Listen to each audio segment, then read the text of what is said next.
주말에 이상민 장관 해임 건의안이 국회를 통과했습니다. 재석 의원 183명 중 182명의 찬성. 국민의힘에서는 권은희 의원만 표결에 참석했고. 네. 지금 이제 참사 한 45일 됐는데 윤석열 대통령이 왜 이상민 장관에게 집착한다고 보십니까? 이거 거의 친하잖아요. 그 이유 하나다 진짜. 오랫동안 친하게 지냈고, 그리고 우리가 뻔히 아는 거지만 행안부에 경찰국을 설치를 할 때 경찰 쪽을 휘어잡겠다. 그러니까 검찰 쪽은 한동훈이 있고 경찰 쪽은 이상민이 있어야 된다. 적어도 그 두 자리만큼은 자신의 복심을 둬야 된다라고 하는 고집이 확실하게 있는 거기 때문에 그 두 사람에 대해서는 전혀 양보하고 싶은 생각이 없을 겁니다. 그게 아직까지 드러나는 거라고 볼 수 있겠고, 설령 이상민 장관이 그만둔다 할지라도 야당한테 밀려가지고 그만두는 꼴은 보여주고 싶지 않다. 먼저 등을 보이진 않겠다. 끝까지 시간을 보내고 그리고 3사 수습까지 해서 그렇게 해가지고 사퇴를 시키더라도 그때 하겠다라고 하는 거고. 때. 그렇게 되면 이제 모양새가 그나마 낫다라고 스스로 판단될 때인데, 근데 그 정도가 되면은 그대로 장관에 앉혀둬도 괜찮겠다라는 생각이 또 들겠죠. 버티기에 들어가는 거죠. 자, 그러면 아까 김은하 평론가 얘기했지만 민주당은 참사가 일어나고 얼마 안 돼서 이상민 장관의 잇따른 이제 말하자면 부적절한 발언과 뭐 실책들이 있었잖아요. 그리고 이제 그때나 지금이나 어쨌든 최종 결정권자로서의 책임, 행정권한에 대한 를 묻는 해임 건의안인데, 그럼 왜 한 30일 전에 냈어도 말한 대로 되는 건데 왜 그때는 안 냈다가 지금 낸 겁니까?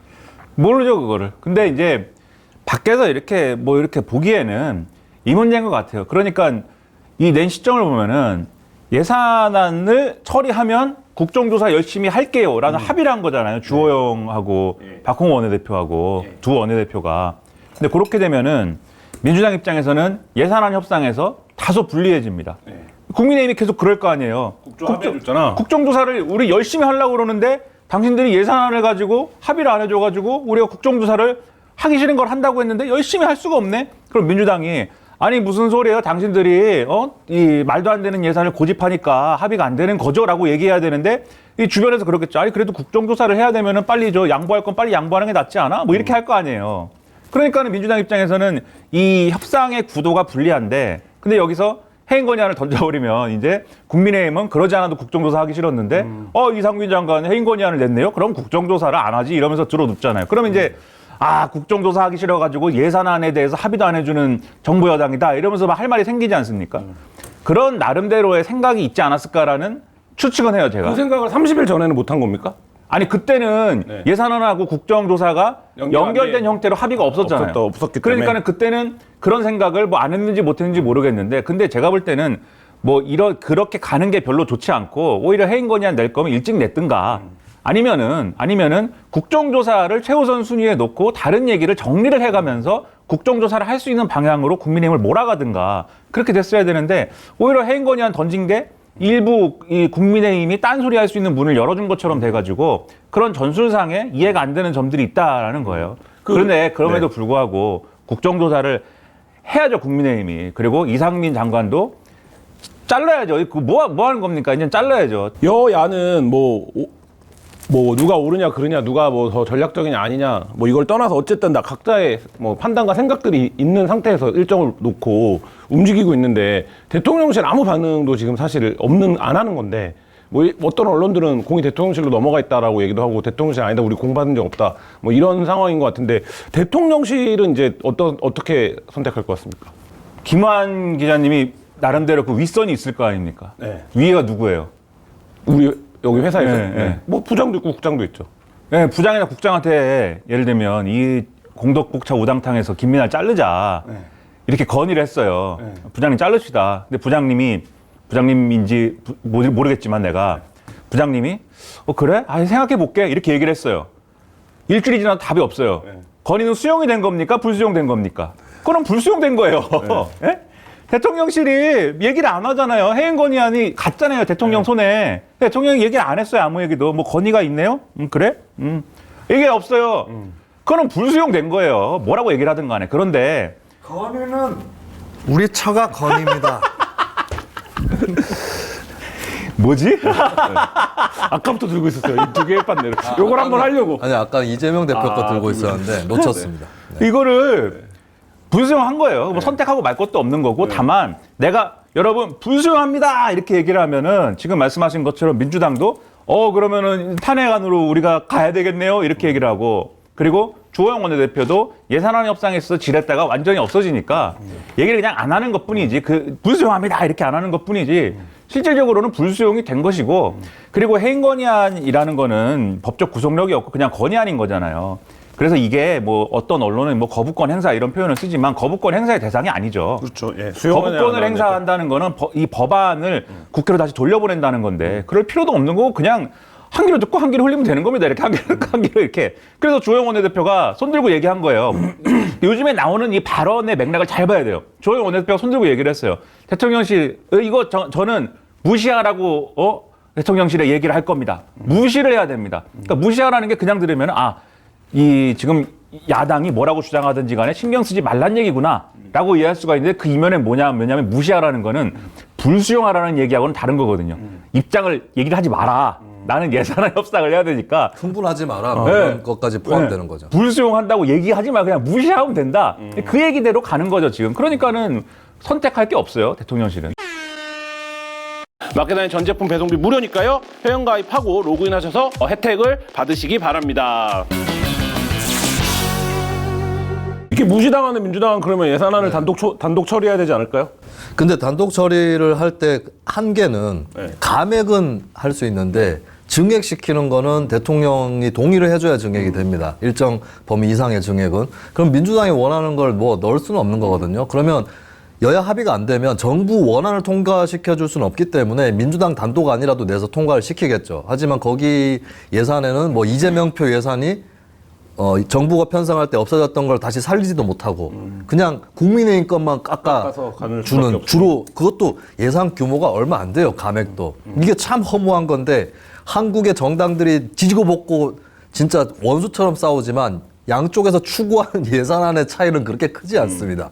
이번에도 삭감을 하던 2조 원 정도 수준인데 그 정도 삭감해서 그냥 끝내야 되는데 그러면 민주당이 원하는 특히 총선이 다가와 있는데 지역구 예산들도 있을 것이고 그런 안들을 충분히 넣지는 못한 상태에서 끝나버리는 거거든요. 이거는 민주당 입장에서도 썩 좋은 상황은 아니기 때문에 어쨌든 국민의힘을 붙여가지고 여야 협상을 하면서 네 것도 냈고 내 것도 넣자 이렇게 풀어나가는 게 더 나은 방식이라고 민주당 입장에서는 그렇게 생각을 하겠죠. 네, 그게 이런 게 있어요. 민주당 수정안이라는 거는 민주당 수정안을 할 수 있잖아요. 근데 그렇게 될 경우에 그게 현실이 됐을 경우에 사실 그 의미는 정부 예산안이 그냥 없었다가 아니고 내년 초에 또 하는 겁니다, 협상을. 네. 왜냐하면은 이렇게 될 경우에는 정부가 하고 싶은 이 어떤 세입 규모나 이런 게 안 맞춰져 있을 거 아니에요. 네. 세입 세출이 자기가 하고 싶은 것들이 없을 거기 때문에 민주당이 감액해버려가지고 거기다가 이제 지금 민주당이 얘기하는 거는 국민 감세 3법을 적용해가지고 또 어떤 것들을 줄이겠다고 하는 거잖아요. 기본적으로 소득세 깎아주는 걸 대상 확대하고 그다음에 월세 공제해주는 거 요거 확대하고 그다음에 법인세 중소기업 중견기업에 대해서는 확 깎아주고 요거를 갖고 감세 3법이라고 하는 건데 요걸 반영할 거 아닙니까? 그러니까 요걸 넣어가지고 통과를 시키면은 나머지 부분에 대해서 그럼 정부가 하고 싶은 예산은 없어지는 거잖아요. 그래서 어떻게 하냐면은 내년 초에 이제 추경을 낼 겁니다. 그러면 정부가 추경을 갖고 와요. 그럼 추경을 놓고서는 또 떠드는 거예요. 그걸 놓고 자 그럼 지난해 우리가 증액을 안 해가지고 우리 이재명표 예산, 지역화폐 예산, 그다음에 각 지역구에서 땡겨야 되는 쪽지 예산 반영 못했지. 이 추경을 놓고 한번 우리가 그 큰 판을 벌여봅시다. 또 하는 거예요. 그게 거기서 잘 안 되면은 또 어영부영 해가지고 그러니까 영원히 하는 겁니다. 예산안 그래갖고 되겠냐고요. 그게. 제가 지방의원 할 때 제일 환장했던 게 애를 먹어가지고 본 예산에서 삭감을 해놨어요. 네. 근데 그 다음 해 봄에 추경 예산에 그대로 올라가요. 그럼 제가 완전 빡 돌아버립니다, 진짜. 그렇죠. 그래서 이게 잘못하면은 내년에 묻고 더블루가처럼 된다는 거죠. 근데 그 얘기가 여야 입장에서는, 그러니까 정부 입장은 살짝 비껴보고 여야 입장에서 뭐 그렇게 나쁘지도 않아요, 사실. 그러니까 이 예산 협상이 깨지고 질질 끌고 뭐 이런 과정에 희생되는 거는 뭐냐면 국정조사예요. 이태원 참사 국정조사가 이 예산안 합의 일정이 미뤄지면서 계속 일정이 줄어들잖아요. 45일 잡아놨는데 지금 반절 남는 거잖아요. 15일까지 하면. 근데 그것마저도 만약에 민주당이 단독으로 예산 통과시키면 그런 상황이 가면 그러면 국정조사에 힘이 안 들어오겠죠. 그리고 그러면 이제 그 국정조사는 야3당끼리 하는데 그 국정조사에 무슨 결론들이 있을 거 아닙니까? 네. 국민의힘이 당신들이 일방적으로 한 거니까 우린 모릅니다. 막 무시하고 유가족들은 역시 민주당 편이군요. 막 손가락질하고 그 길로 가는 거거든요. 그거 최악의 길이죠. 최악의 길. 지금 어쨌든 윤핵관 중에 윤핵관 오브 윤핵관 장제원 의원이 그러니까 애초에 국정조사 합의를 하지 말았어야 된다. 이거는 정권 퇴진운동으로 그냥 가자는 거에 불과하다. 민주당의 수다, 자객이다. 뭐 이런 얘기하고 있고 지금 말씀하신 것처럼 예산안이 불투명해지면서 그러니까 민주당은 어쨌든 예산안에 대한 협상력을 높이기 위해서 행건의안을 뭐 낸 측면은 아까 김민하 평론가 얘기했지만 어쨌든 그 결과 예산안 처리 일정이 불투명해지고 그 결과적으로 지금 이제 국정조사가 부실화될 수밖에 되는 이런 상황에서 윤핵관들은 국정조사 자체를 또 흔들고 있고 그러니까 장제원 의원은 진짜 나쁜 사람이죠. 무슨 뭐 국정조사는 애초에 합의하면 안 되는 거였다라면서 주호영을 흔들고 그건 이제 당권하고 연결되어 있는 맥락에서 흔드는 거겠죠. 그러면서 또 비슷한 맥락이지만 민주당은 자객 집단이라고 그러고 뭐 그게 국정조사를 하면은 그게 무슨 정권 퇴진 운동이 됩니까? 지금 정부하고 국민의힘이 이태원 참사에 대해서 자꾸 책임 회피를 하려고 그러고 그거에 대해서 책임을 안 지려고 한다라는 시선이 있는 상황에서 국민의힘이 아니다. 우리가 열심히 하려고 그런다. 국정조사에 들어가서 하고 싶은 얘기 하고 그리고 따져 물을 거에 대해서 확실하게 따져 묻고 장제원 의원이 지난번에 용산 서장을 국회에서 거의 죽일 뻔했잖아요. 예? 그 PPT 갖고 와가지고 그런 거 열심히 하면 되잖아요. 그러면 국민들이 국민의힘도 그렇게 책임을 회피하려고만 하는 건 아닌가 봐. 그렇게 생각할 수 있는 기회가 되지 않겠습니까? 그 본인도 안단 말이에요. 장제원 의원은 머리가 좋은 사람이에요. 그거 알아요. 그런데 왜 저렇게 얘기할까? 장제원 의원은 머리가 좋은 사람인데 기회주의자입니다. 네? 기회주의자들이 하는 말을 제일 나쁜 사람이네요. 기회주의자들이 하는 말을 SNL에서 가가지고 밸런스 게임 한번 하면 되겠네요. 머리가 좋은데 기회주의자 되기, 머리가 나쁜데 정직한 사람 되기. 뭐 이렇게 해서 장제원 의원한테 물어보면 될 것 같습니다. 그 기회주의자 그게 정확히 드러나는 게 과거에 국정농단 청문회 때 한 거 보세요. 장제원 의원이. 네. 그때 모습이랑 지금 모습 한번 비교해 보세요. 네. 기회주의자인데 기회주의자들의 놀라운 점은 어떤 측면에서는 진실을 얘기한다는 겁니다. 어떤 진실을 얘기하냐면 자기가 따라야 되는 기회, 즉 대통령께서 결국은 윤핵관 중에 윤핵관이니까 대통령이잖아요. 그것은 대통령의 생각이에요. 그러니까 어떤 측면에서는 국정조사가 기분이 나쁜 국정조사를 한다는 게 별로 달갑지 않은 대통령의 생각이 있는 것이고 그게 있기 때문에 저런 말을 하는 거라고요. 장제원 의원이. 그러니까 저게 나쁘죠. 근데 중요한 거는 저런 얘기를 하면서 당권에 영향을 미치고 뭐 김장연대를 하든지 뭘 하든지 열심히 해볼 수는 있겠지만 결과적으로 국정조사를 할 수밖에 없다라는 의견이 국민의힘 내에 없는 게 아닙니다. 그렇기 때문에 그 의견을 잘 펼칠 수 있도록 민주당도 그것에 대해서 수를 잘 써야 돼요. 그러니까 주호영 원내대표를 중심으로 한 이 협상파들이 있는 것처럼 지금은 보이잖아요. 어쨌든 이 사람들이 거기서 그런 주장을 잘 해낼 수 있도록 여건을 좀 조성해 주는 것도 다 국회 다수당의 입장에서는 필요하다는 거죠. 그런데 이런 부분이 있어요. 그러면 이건 이제 이태원 참사를 우리 사회가 좀 긍정적으로 소화하기 위해서 필요한 대목인데 민주당만 생각하면 민주당의 앞날, 민주당의 어떤 공약만 생각하면 국민의힘이 이 국정조사에 안 오는 게 민주당의 정파적 이득은 좋죠. 왜냐면은 증인 채택이랄지 국정조사 대상이랄지 그냥 야3당이 모여가지고 막 정하고 그다음에 거기서 계속 국민의힘은 오지도 않고 이상민 장관 뭐 사퇴도 안 하고 인사조치도 안 하고 정말 나쁜 사람들이다 막 계속 얘기를 하면서 그런 얘기하면 성토대회를 만들어 가는 게 민주당의 정파적 이익에는 부합할 수도 있어요. 근데 그 유혹에 빠지면 안 되고 국정조사를 국정조사에 맞게 그렇게 추진해 나가는 것이 더 좋고 필요하다. 저는 국민의힘이 국정조사에 안 들어가면 그냥 오롯이 국민의힘의 손해이고 저는 국정조사에도 차질이 없다고 봅니다. 왜냐하면 18명 국조특위위원이 있거든요. 그중에 국민의힘이 7명인데 만약에 과거에 정치개혁특별위원회처럼 안을 통과시켜야 된다. 패스트 트랙으로 지정해야 된다. 이렇게 되면은 3분의 18분의 7이면 40%가 넘나요? 18분의 6이니까 네, 갑자기 30% 되죠. 예. 네. 근데 어쨌든 간에 사실 이거는 안을 통과시키는 것도 아니고 국정조사는 사실 어떤 문제점을 파헤치는 거지 여기서 자동적으로 어떤 법안을 만들어내는 거 아니거든요. 그러면 더더군다나 국민의힘이 빠지더라도 그냥 의사정족수 채워가지고 회의를 계속 진행시킬 수 있는 거고 국민의힘이 지키려고 했던 이상민 장관 국민의힘 없는 상황에서 두들겨 맞겠죠. 그냥 국정조사에서.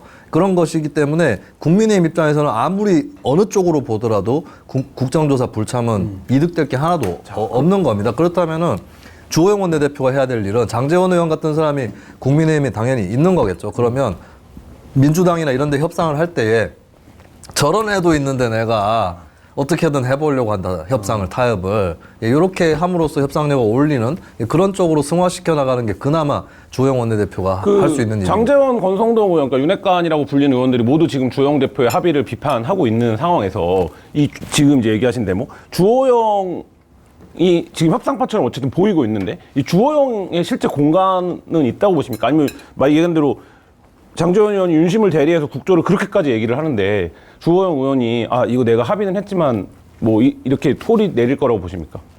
뭐라고요? 그러니까 주호영 의원으로 중심으로 한 어차피 우리가 예산은 통과가 랑 국조 연계해서 합의를 했으니 예산안이 통과되면 국조를 합시다. 뭐 이거 이렇게 주호영 대표가 밀고 나갈 수 있을까요? 지금 윤심이 그렇지 않다라는 거를 장제원 의원의 입을 통해서 확인하고 있는 상황인데. 네, 뭐 지금까지 해오긴 했잖아요. 저는 주호영 원내대표에 대해서 주호영이라는 개인이 아주 무슨 어떤 혁신적인 생각을 가지고 있거나 유달리 무슨 타협지향적이거나 저는 그렇다고 보진 않아요. 그냥 여러 가지 전술에 있어서 이제 온건파적인 성향이 있는 것이지 걔네 머릿속은 제가 알기로는 상당히 그 오른쪽에 치우쳐져 있는 성향인 걸로 알고 있어요. 전 옛날에 연극밖에 생각이 안 나요. 그러니까 그런 분은 아닌데. 그러니까 조선 의원 때 아닌가? 조선 때. 그러니까 가치 지향적으로 중도를 난 지향해 이런 사람은 아닌데 네네. 근데 어떤 전술적인 유연성이 있는 그런 사람이죠. 그것이 뭐 절에 다녀서 그런 건지 뭐 그런 건 잘 모르겠는데 그건 이유는 잘 모르겠는데 근데 그런 사람도 국민의힘이 지금 수용을 저렇게 그 힘을 못 실어주고 저렇게 하고 저게 우당탕탕 저렇게 하고 있는 저 문제가 어디서부터 오는 거냐. 이 대통령실이 그래서 문제가 상당해요. 문제가 많아요. 오히려 주호영 원내대표한테 힘을 실어주고 정리를 해달라고 해야지. 대통령이 정치 전문가도 아니고 정치 초보잖아요. 뭘 믿고 이러는지는 이해가 안 되는데 근데 어쨌든 주호영 원내대표가 그런 이 장제원 의원이 흔들고 권성동 의원이 한마디씩 하고 할 때 거기에 대해서 시끄럽다 이렇게 하는 것도 아니고 그냥 뭐 그런 얘기도 있을 수 있는데 하면서 그리고 이제 이용 의원 뭐 초선 비례가 손들고 당신 그럴 수 있어 이렇게 얘기하는 것에 대해서도 뭐 그래요 그러고 넘어가고 뭐 어떻게 어영부영하고 여기까지 온 거예요. 그래서 그런 어영부영 모드로 여러 가지 조건이 맞춰지면은 제가 볼 때는 합의할 수 있는 여력이 충분히 있다. 근데 그렇게 하려면은 최소한 대통령실에서 어느 정도는 놔줘야 된다. 어쨌든 마지막 아무리 주호영 원내대표가 날고 기고 뭐 합의를 해와도 대통령실에서 안 돼 하고 잘라버리면 그건 안 되는 거거든요. 그래서 그 역할을 대통령실이 하느냐가 중요한 것이고 그걸 좀 대통령실이 오발 안 했으면 좋겠다라는 생각입니다. 대통령실에서 주호영 원내대표 하는 데 있어서 크게 가로막지 않고 알겠다, 뭐 프리핸드를 드리겠다 이렇게 갈 수는 있을 것 같아요. 다만 문제가 될 수 있는 것은 윤석열 대통령이 직접적으로 공개적으로 주호영 원내대표 손을 들어주는 모양으로는 안 갈 가능성이 높거든요. 윤 대통령 본인 이미지는 양보 없는 이미지로 가고 싶어 하고자 하는 것이 지금까지 계속해서 일관되게 나타났던 거고 앞으로도 그렇게 나타난다면 근데 그렇다면 윤심에 대해서 알아서 해석하는 사람들이 늘어날 것이고 그러면 윤 대통령이 직접적으로 주호영 원내대표를 보호해주지 않는 상황에서 이런 일들이 이제 축적이 되고 나면 그때는 윤 대통령이 이렇게 주호영 끌어내리라고 안 했는데 당에서 자체적으로 질서가 생겨나가지고 주호영 원내대표 비토하고 끌어내리는 그 흐름으로 갈 수는 있다. 예, 그거는 대통령실이 분명히 자각을 해야 됩니다. 네, 근데 그 대통령실의 개입 경로가 어디서 생길 수 있냐면 결국은 주호영 원내대표에 대한 판단이 아니라 당권에서 생길 수 있으니까 당권. 그러니까 지금 대통령실은 당권에 굉장히 관심이 많잖아요. 굉장히 관심이 많아가지고 안 되는 사람 이 정확한 지금 하면 안 되는 사람들이 정확해져 있는 그런 상황이잖아요. 근데 요거에 개입하는 과정에서 지금 주호영 원내대표가 장제원 의원 등에게 공격을 받는 이유는 그러니까 장제원 의원 등이 자기들 이 당권과 관련돼서 그룹화하려고 때리는 거잖아요. 그걸 때리면서 우리가 더 강경파고 우리가 이런 의견을 통해서 대통령을 보좌할 것이다라는 그런 맥락을 얻고 싶어가지고 주호영을 때리는 거잖아요. 근데 여기서 대통령실이 여기에 힘을 줘버리면 이런 흐름에 힘을 줘버리면은 지금 김수민 평론가 말씀하신 대로 주호영이 모래성이 돼버릴 수 있기 때문에 당권을 놔라 좀 대통령실이 그거는 개입하지 마라. 체리따봉 보내고 싶어서 못 놓는 거 아닙니까?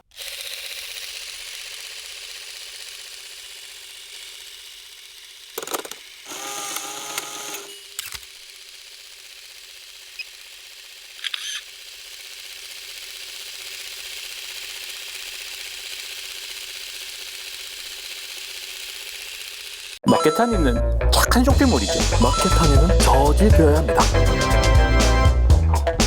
저는 마켓하니에 구합니다. 다른 데서 쇼핑하는 것은 저지되어야 합니다. 울분하면서 상품을 찾다가 보면 하루가 언제 다 가는지 모르겠습니다. 반드시 저지되어야 합니다.